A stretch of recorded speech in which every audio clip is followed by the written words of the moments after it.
Hi everyone, this is lesson 2 and we're gonna install the domain controller role for the server. You'll find out that it's actually called Active Directory Domain Services, and we'll add it through the server manager, add roles and features, next till we get to the server roles segment, and we choose ADDS or Active Directory Domain Services. When you click here, you'll get a list of additional services that will be installed. The wizard will do it all by itself. What you're left to do is just next and next and next until you can click install and install this. I'm gonna check the restart the destination server automatically checkbox. This time it won't restart, but it's a good thing if you're not doing anything else. You can just click this and your server will restart if a restart is required. What we'll do next is basically after the role is installed, you have to configure it and promote the server into the main controller. And after that, we're gonna have to restart the computer. So I sped up the video and the installation is complete. Now, before continuing, when I recorded the video, I remembered that I forgot to explain a tiny little option or functionality that you have in Hyper-V. So before we continue to configuring and promoting the main controller, I just want to show you something that's called checkpoints. We'll be there in a second. I'll explain what checkpoints are in the meantime. Checkpoints basically serve like snapshots if you have experience with VMware. And what they do is they create a small image of your computer at the given time, at the moment when you clicked to create a checkpoint. That means that in the future, if something hangs or you do some configuration and you make a mistake, your system hangs or any issue appears, you can just revert to the checkpoint you created. So you'll go back in time on the machine, you'll set it back to what it was when you created the checkpoint, and then you can do everything else that you wanted to do again. It's really useful for learning, especially when you make a mistake or you do something that causes an issue, or even if your virtual machine gets an update that causes it to hang or be slow or it won't boot or something, you can just go back in time and revert to a checkpoint that you've created that has everything working. As I've stated here in the text, it's a good practice to always create a checkpoint right after you install a system, because that's basically a clean install. You have nothing configured, nothing installed, nothing promoted. You basically just finished installing the operating system. In this case, it's Windows Server, and it's really simple to create a checkpoint. Just right click on the machine and click on checkpoints.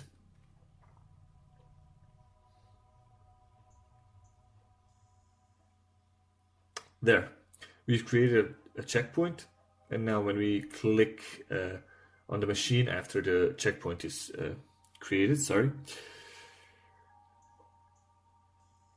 all right, we have our server checkpoint with a date and time stated.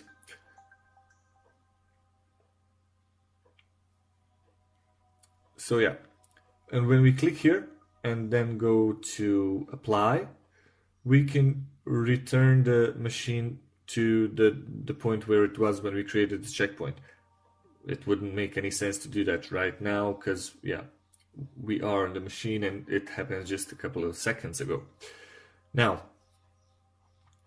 a recommendation is to turn off the virtual machine, then create a checkpoint. I didn't do that because this was just a demonstration, but just remember, always turn off the machine, create a checkpoint, then start it up again. All right, let's continue with configuring and promoting our server to a domain controller. So you can see the little exclamation mark next to the flag in Server Manager. That means there's something left that we have to do.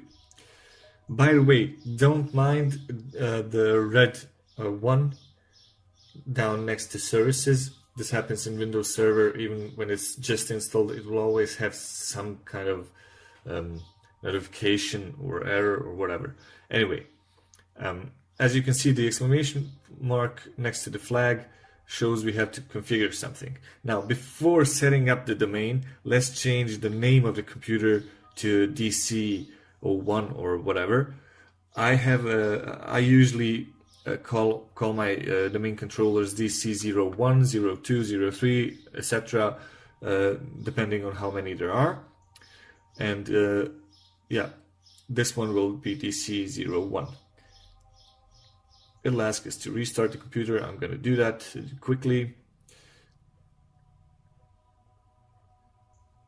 And after the restart, we will be at the point where we can just configure and promote the server to a DC, to a domain controller.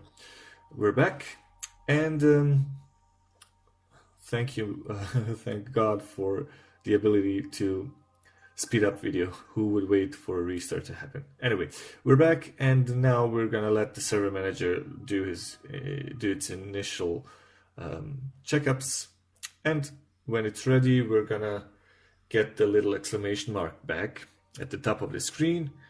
That means we have to configure something, and we're gonna configure the domain controller role. All right, so this is where we can set the time. It's very important when you're setting up a domain to have the right time on your domain controller and on the computers on the domain. You will of course choose the time zone and the time appropriate to your location. For me, it's Bosnia and Herzegovina, so I set it to my local time in my region. And yeah, now we can continue, and yeah, let's get to the sweet stuff. Configuration and promoting the server to the domain controller. So click on the flag, and you can see by the exclamation mark, this is what we need to do. So just click on promote the server to the domain controller, and here we have a wizard. It's a Windows wizard. It shouldn't be really anything difficult for you to figure out. Everything is written, so I mean everything is stated there what you have to do. And what we are going to do, we aren't going to add a domain controller to existing domain because we don't have a domain yet. We don't want to add a new domain to an existing forest because we don't have a forest also. So what we're going to do is create a new forest. So of course we're going to click on add a new forest, and this is the root domain name. This is the full domain name of our newly created domain. We're going to give it a name.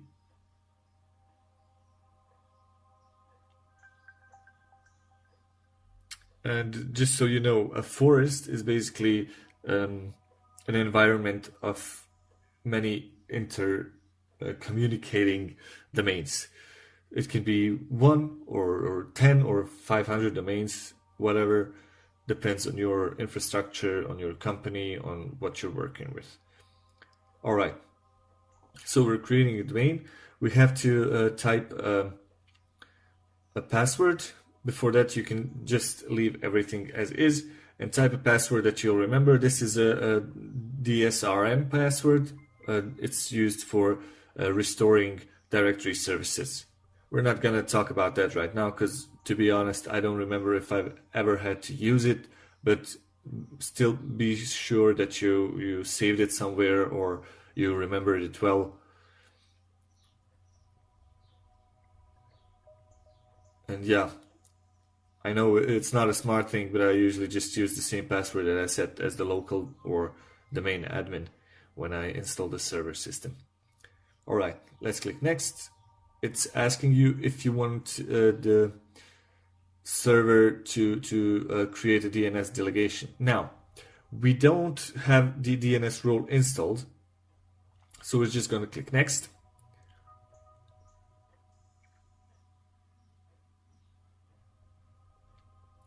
And here we will just let it stay the my/domain netbios name. Yeah, so it's just next, next, next, and yeah, after we finish that, we'll get to the install screen where you can see that the server will automatically reboot when it finishes. So yeah, install. Everything is all right.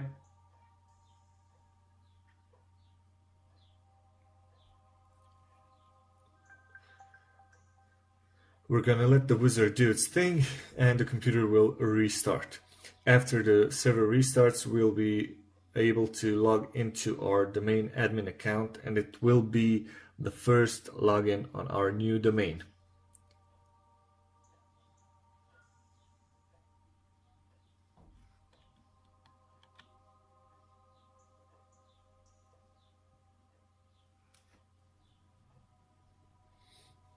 Man, I really should have clicked on speeding up the video at this point. You can just speed it up until it's done.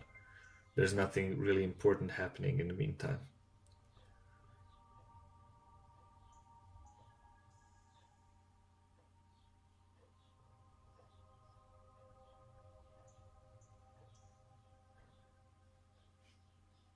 If you want to inform yourself about something more,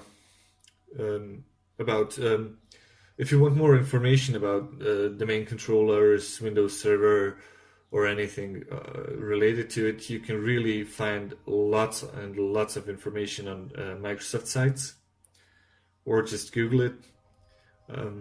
What I found is you learn the most useful things on forums, like communities, because Microsoft MSDN articles are they seem to me that they're meant for professionals who already have lots of experience with everything related to Windows servers. All right. This time we're logging in with our domain admin account. We're using the same password that we set for the local admin. This is our first login. A good thing is to change the password after you log in, so you don't have the same password for the local and domain admin. But we'll get to that later.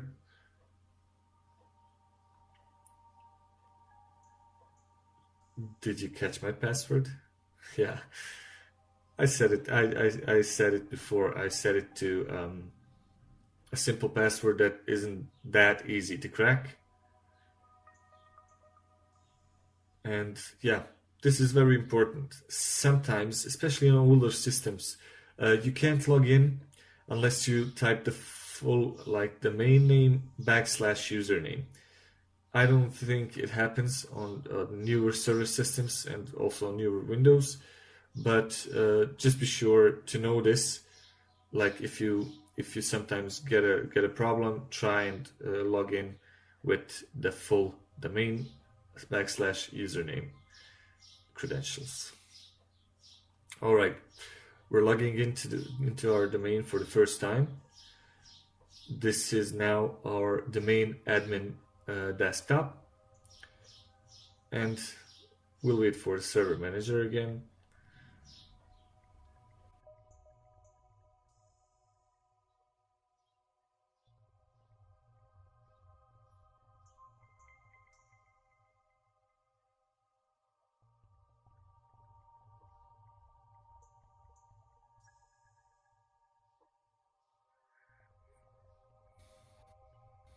All right, so let's see what our server manager will say now. We have our DC01 virtual machine set up. This is our server and it's running our domain controller. So what does the domain controller actually mean? It means You will have the possibility to manage users and computers on your domain. It's usually used for in companies where you need additional security, where you need additional management of users, like who can log in where, who has delegated rights to manage servers and other machines. Please remember well that FQDN stands for fully qualified domain name. So if you find this somewhere, be it in Windows or in some community online or by Googling something, you need to know that what FQDN means. And basically it means the full domain name. Like for our server, it's dco1.my/domain.local. Okay. Now that we have set up and promoted our domain controller, we have a couple of tools at our disposal. One is the Active Directory users and computers applet. And this is actually where you'll do most of the stuff. You can see it has your domain or our domain stated right now and some built-in folders. These folders are called organizational units. And when you just set up a domain, you have these folders like built-in, computers, domain controllers, foreign security principles, managed service accounts, and users. By default, these folders appear and you can just use them. You can put all the computers that are registered on the domain or joined to the domain. They will be automatically added to the computers container. And you can add new users in the users container. However, you can also create your own, I'll just call them folders, it will be easier for you to remember. You just create your own folders or OUs and you name them whatever you want. So you can make compartments or departments in your company and you can name them like IT, finances, PR, management, etc. And then add their computers or users or both in those containers. You can see the built-in groups here in the built-in folder.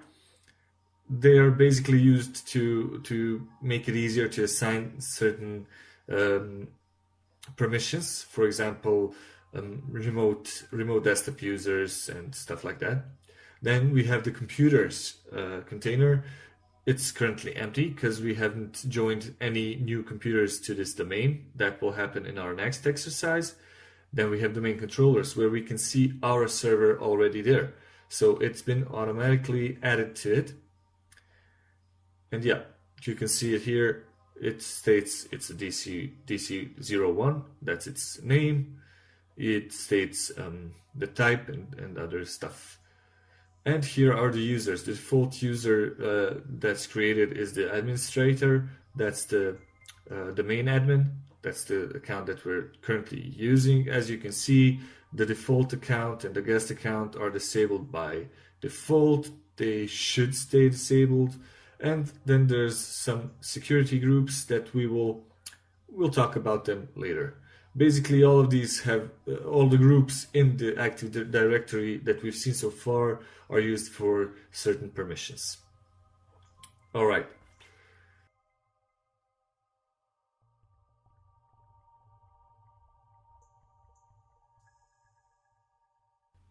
Next step would be to create an organizational unit or a folder. If it's easier for you to remember, just call it a folder. Nobody will send you to jail if you do. So I've created an organizational unit or OU called IT department, and I'm gonna create a new OU there that I'm gonna call administrators.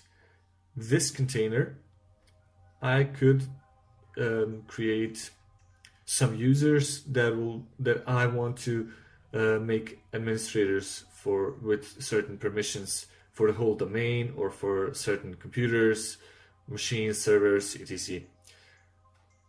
Just as a demonstration, let's make this one like a test user or something. We'll call it one of the admins. See what I did there? Haha, funny. Anyway, please notice that the username and the name of the user are two different things. So when you log in, you're typing in the username. In this case, it's one.admin, and its name is one of the admins. So when you log in with the username, Windows will accept your credentials. If you try to log in with the display name, no. The display name is basically just there for the user to easier recognize the account. Of course, organizational units work like folders. You can create one, then create a subfolder or sub-OU, and you can continue until Windows says, yo, dude, chill. Anyway, we've just created a user called one of the admins, and it's a member of the IT department OU, and it's administrators sub-OU. However, this does not give the user the permissions to do anything other users couldn't. It's just a container and nothing else.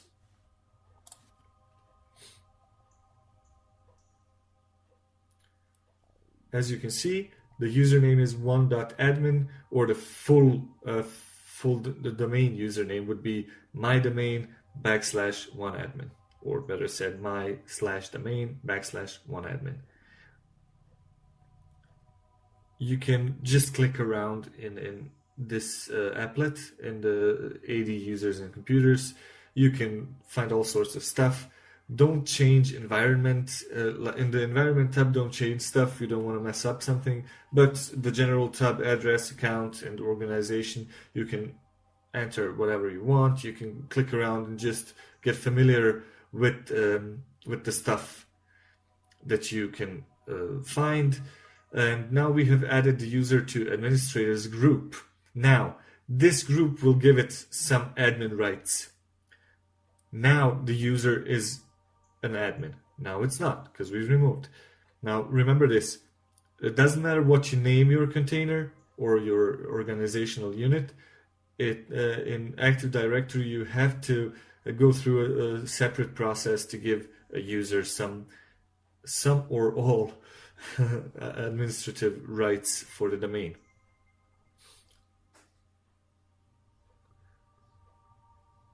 Remember this too, all users that you create in a domain are part of the domain users group. Now, that means that basically lets you use the domain users group on some computers or folders or something to give everyone permissions to read or change or delete or whatever. Now, if a user is not part of the company anymore, or they leave, they get fired, whatever, do not delete their user. It can create some issues, especially if you're using Exchange. If the user returns in the future, you'll have to create a new user. You won't be able to use the same mailbox if you're using Exchange services, but that's not important right now. So it's better to just disable it. It's basically the same level of security. The user won't be able to log in, but you'll have the user object ready. If the person comes back, you can just enable it and they can continue working as they did before. So just disable them. And what I like to do is create under the users OU, I like to create another container, or you can do it in the root too, call it disabled users, and just move them there. So you'll have a list of users that you previously had, and then you disable them, so it'll be easier for you to find them again if you need to enable them later. Also, it can help you if the user left and somebody needs to access their data. You can just log in, like temporarily enable their user object and log in again on their computer, find the data that you need, extract it to a USB stick or to another drive, folder, whatever, and then you can just disable the user again. Now, right-clicking on my domain local in this applet, you can, as you've seen, you can find some other things. But just like I said before, don't be scared to just click around. If you're scared to mess something up, just don't change any parameters, but you can click around. If you find some descriptive fields, you can enter descriptions for users, for OUs, for anything basically.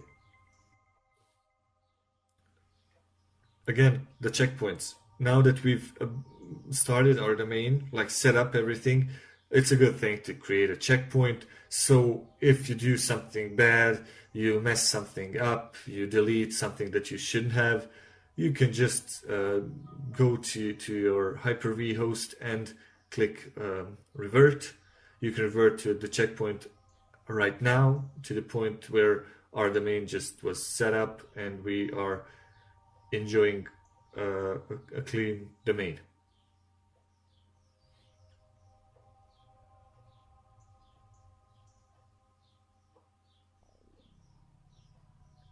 You can see the text that I've written, basically the same thing that I just said. So yeah. All right. And the final thing we're gonna learn, or just take a look at in this lesson, is the DNS service, or the DNS applet. You can find it here, you can find it in the tools up there in the server manager, or you can just go to control panel, administrative tools, and find it there. Now, DNS, do you know what it means? Oh, sorry, I forgot you can't answer. All right. You should know what a DNS server is there for. DNS servers are used to basically translate IP addresses to users in the form of a textual address, and also to translate what the user writes to the computer, to the server, in an IP address form. That's as simply put as I'm able right now. When I created the video, I've written some stuff about it, so you can just follow the text. It'll explain it a little better. But I'm gonna tell you an example of the DNS service. Basically, when you enter google.com in your browser, you're not opening the site google.com. You're opening some kind of IP address that's hidden behind that, let's call it a domain name, domain label. So, for example, again, if you had yourdomain.com and it's located on the internet on, let's say, 22.48.66.5, that's the IP address, your server and your server's DNS service can tell all the users that are using it, in this case our domain users, that that's the site that you want to open. The site, I mean the IP address. We're going to go through an example, but I just want you to have that in your mind. Please remember, DNS is basically a translator between humans and computers, or better said, between humans and networks or the internet. All right, now when we ping google.com, we get this address, 216.58.208.174. We're going to copy this address, and we're going to open it in the best browser available, the Internet Explorer. All right. Now, when I enter the address in IE, what do you think it will open? Of course, it'll open Google, because I've pinged google.com, and it automatically gave me the IP address, and after opening it, as you can see, it opens Google. So basically, google.com and the IP address that we gotten from pinging google.com are the same thing. However, the textual version, like google.com, is meant for humans. It's not meant for robots. Westworld reference here. It's meant for humans. So you can more easily remember google.com than you would remember an address made out of three numbers times 4, so 12 numbers, right? So, but there are some other things that you should know about DNS, but let's just stay here for a bit. Like I've been writing here. So basically you're telling your computer, okay, I want to open Google.com. Computer takes that information, goes to the DNS server and says, okay, tell me what's this. And the DNS server says, okay, my friend, this is the address. Bam. Computer opens the address and says, this is Google.com. This is what I think, what my DNS server told me is Google.com for you. And it opens Google.com.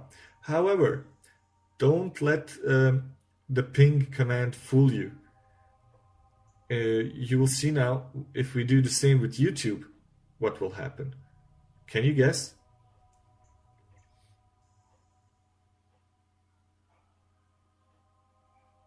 All right, we're getting another address, 172.217.16.110. All right, let's try and open this address, and let's see if it'll open YouTube. No. What do you think why this happens? Because when our DNS server talked to Google's DNS server, for example, and asked for that address, they didn't want to let it go to YouTube. They said, okay, this is one of our pool of IP addresses that's used to access some of our services. So Google set it up in a way that will open Google if you use their addresses, but if you use youtube.com, google.com, drive.google.com, translate.google.com, that address mapping will tell the DNS server what it needs to give you or what it needs to open in your browser.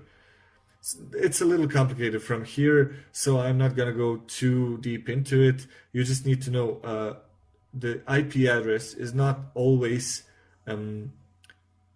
bound to a certain service on the destination server. The IP address just communicates with the server. There are other things, among them DNS, and they are who decides what you will open in your browser. That's why we use textual IP addresses, because that way we are telling our server and Google server or whatever other server you're trying to access, I want to open that and that. I'll probably make a short tutorial on this later at time. For now, all you need to know is DNS is translation between two sites. One is the human, the other is the machine.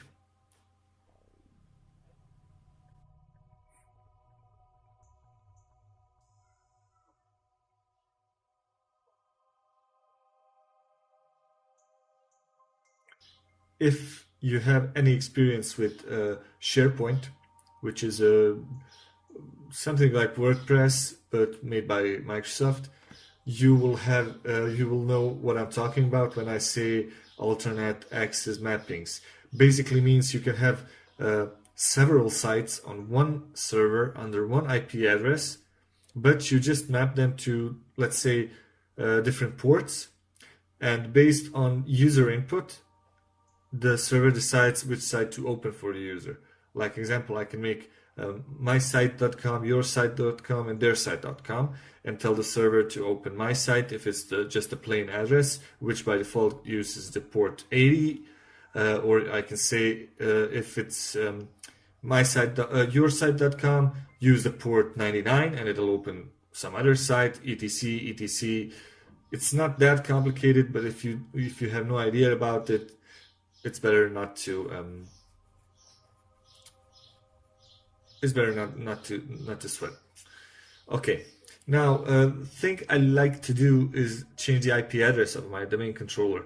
I usually do it before setting everything up, like just when I install the server, and I usually set it to an address that's among the first 30 addresses available in the address pool. For now, we are not using a DHCP server. I'm using my routers, or better said, my Hyper-V virtual switch that's connected to a virtual DHCP service. It doesn't matter. But if you're using If you're doing this in a company, I always suggest don't like make a pool of addresses that won't be available to users, to other devices, and that pool, for me, mostly it's 0 to 30 or 0 to 40, depending on how large the company is. I usually set it to the 20. What do we say? To the 20. Like in this case, it would be 192, 168, 164, 20. For now, we're just using what the DHCP server gave us. Okay, I forgot to enter the gateway here. Okay, 240, right. And the gateway is 209. All right. Okay, close and close again.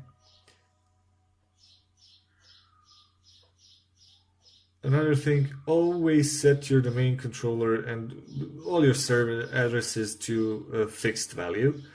Why I'm saying this? If you set it to automatic and your DHCP server fails, you'll have a hard time to access anything. If it's fixed, you can always just plug it into a network switch and use your laptop or your computer, set your IP address manually, and you'll be able to access it. Now, have you ever heard about this IP address 127.0.0.1? It's basically a loopback address that points back to the local machine. It's the same for every machine, so you can try it on any computer. If you ping this address, you'll get your own computer's response.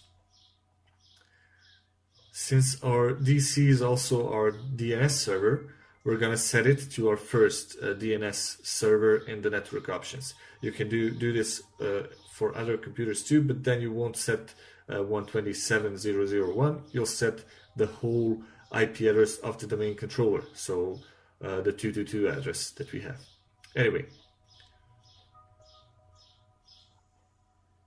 we've set everything to fixed IP values.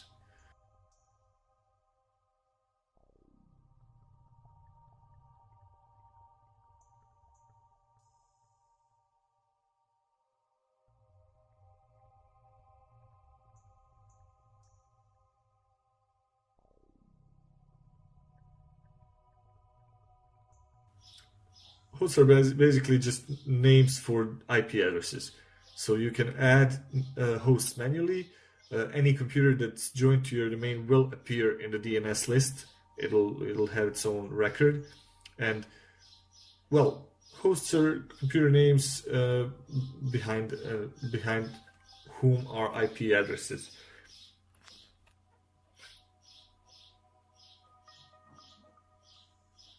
You can, as I've written, you can add hosts manually if you want the DNS server to set the DNS server in advance to know certain websites or certain hosts on your network, their IP addresses, how to access them faster.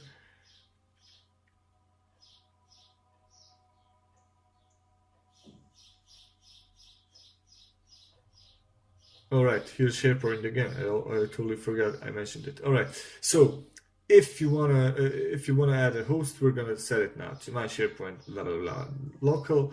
All right, and we're gonna set it to some IP address. Let's just use 223. Now we don't have this machine on our domain, so if we would ping my SharePoint, it will try to access the address, but we won't get a response because that machine doesn't exist. But if a user would enter this address, like http my SharePoint in a browser, it would also try to open this address because we set it so in the DNS server. We could have set it to some kind of external address, and it would try to open that one. I think this should be clear to you right now. Like basically you have the host name. In this case, it's my SharePoint. You have the host type. It's actually the record type. It's an A record, and the data is the IP address. We're going to delete that for now because the machine doesn't exist. We don't want to confuse our DNS server. But what would happen if we added a host a new record, a record, and we mapped it to the same address that we have on our domain controller. What do you think would happen? Let's see. Now, basically, you can add as many hosts as you want and point them to the same IP address. As you'll see in a second, even if I call it whatever, Spider-Man, if I ping Spider-Man, I'm gonna get the IP address of my domain controller back. Even if I try to connect to my domain controller via remote desktop connection or try to ping it or whatever, I'll always get this IP address back because my authorized DNS controller will see it as this IP address. Okay, first it showed us the IPv6 address. Just add a /4 to the ping and you'll see our IPv4 address is seeing our DC01 computer, even though I didn't ping it by that name. This can also be used with other tools that Windows has to improve the security of your domain and your of your network environment. But yeah, for now you need to know what hosts are, what A records are, what IP addresses are, and I hope you realized what DNS is used for. Of course, this leaves a little hole in the security of a system, because if you have someone setting up a man in the middle, they basically take over your DNS role. It's an advanced, let's say, hacking practice. They would just go on and set their own DNS server as yours. They trick your whole domain to use it. So when you, for example, you want to access Facebook, it sends you to another site where you enter your credentials and it saves those credentials. And then it leads you to Facebook with those credentials, so you wouldn't even notice that you were somewhere else. And by this, we have ended this lesson. I hope you'll figure out what DNS is, what domain controllers do, and we'll continue next time. Until then, I'm going to give you some homework. Do stuff, experiment, and try to click around. Try to break things. Try to make your domain controller stop. Try to remove your domain services. Try anything, but be careful. Create checkpoints before, so you can revert to them. And yeah, in the next lesson we're going to learn something more. But for now, you have what you need to set up a simple domain. You can create users, you can add computers, etc., etc.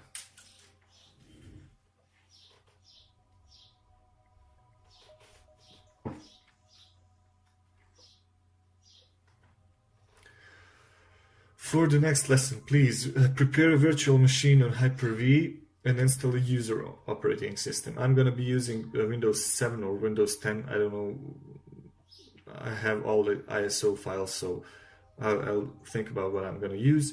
You should do the same. So next time when I will teach you how to add a computer or join a computer to the domain, you need to know, you need to have a ready machine. Try to create a user on this domain controller, and then when you create the virtual machine for the user, try to log in with it. And yeah, we'll continue next time and we'll see what we can do. Thanks for watching. I hope you liked this and learned something, and bye.